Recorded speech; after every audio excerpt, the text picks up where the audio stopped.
Hey guys, DREAGEN here to tell you that you should be reading Godzilla 2000.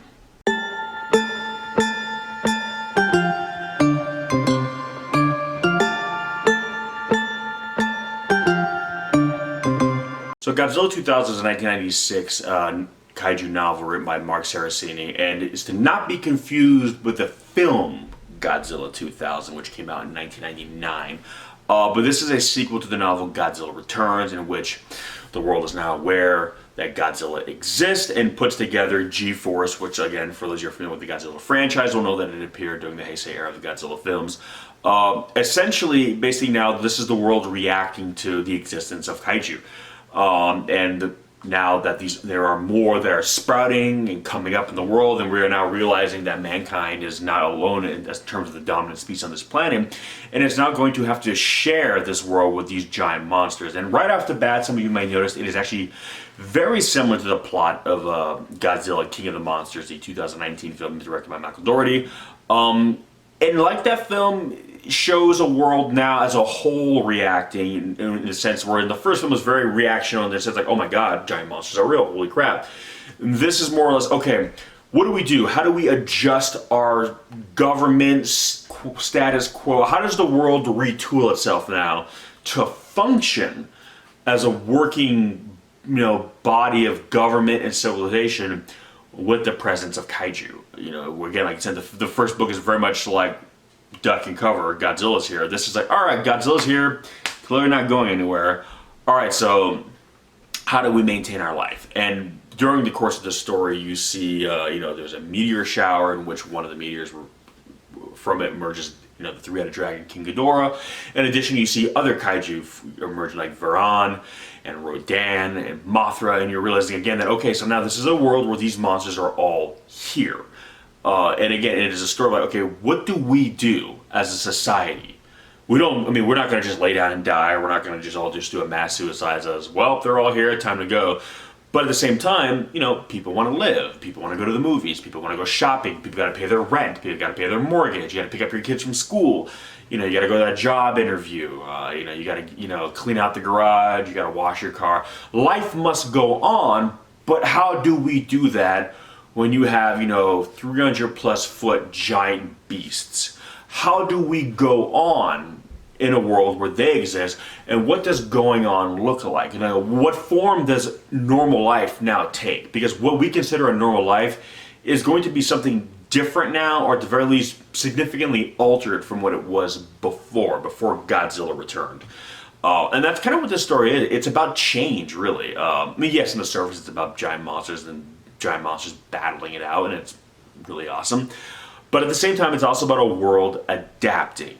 It's about a world coming to terms with our position on the food chain being dramatically altered, because we are clearly not the dominant species on the planet when you have these huge behemoths that are essentially impervious to our forces of our defense, our military. That we essentially, very much like in Godzilla King of the Monsters, have to decide, okay, we need to discern which ones are here to protect us and which ones are here to threaten us, and essentially learn how we can coexist with the ones that are here to protect us. How do we fall in line with them? How do we stay out of their way? How do we not upset them?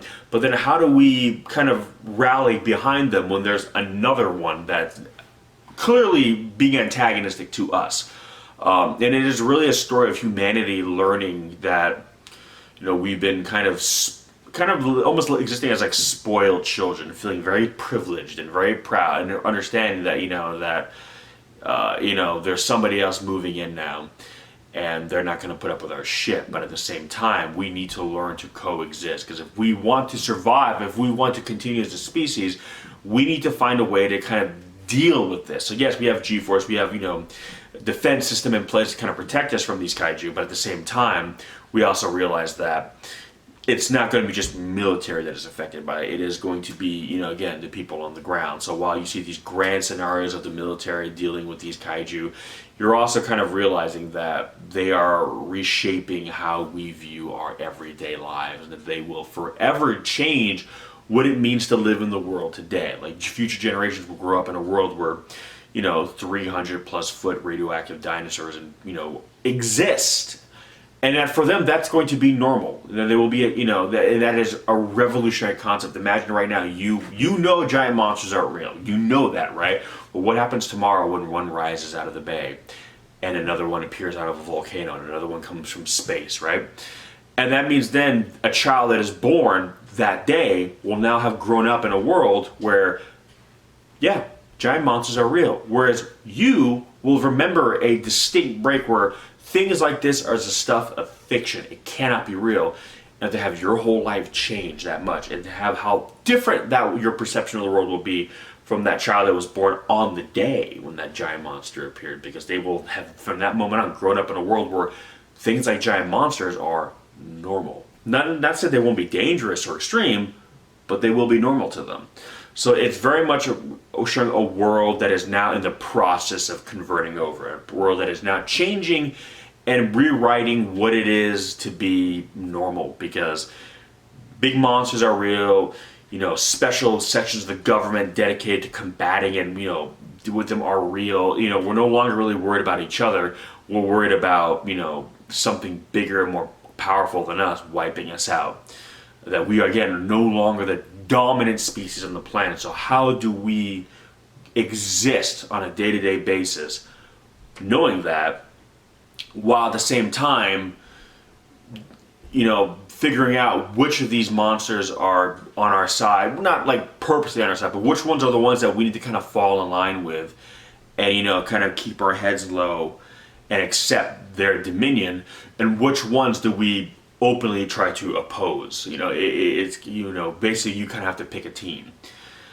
So it's an interesting story and again, it's a great example of the Godzilla franchise moving into another medium, and really utilizing the character and utilizing the whole mythology that Toho has developed for this franchise. And again, putting another medium, because Godzilla mythology is so vast and grand and deep in terms of lore that you can write books and really get into other mediums with it and really explore that. Maybe a 2-hour film doesn't have as much time to, but a novel, you can kind of get deeper into kind of the mythology of Godzilla, because there's just so much there that's just so ripe. So yeah, for that reason, I highly recommend Godzilla 2000. Again, not to be confused with the film Godzilla 2000, which is also very cool, but a very different story as well. And we'll probably honestly talk about that film on this, on the You Should Be Watching show. But right now, I'm very curious to say, have you guys read Godzilla 2000? I know some of these books have been out of print for a while, so they might be hard to get. So again, I'm looking to see where you can get them.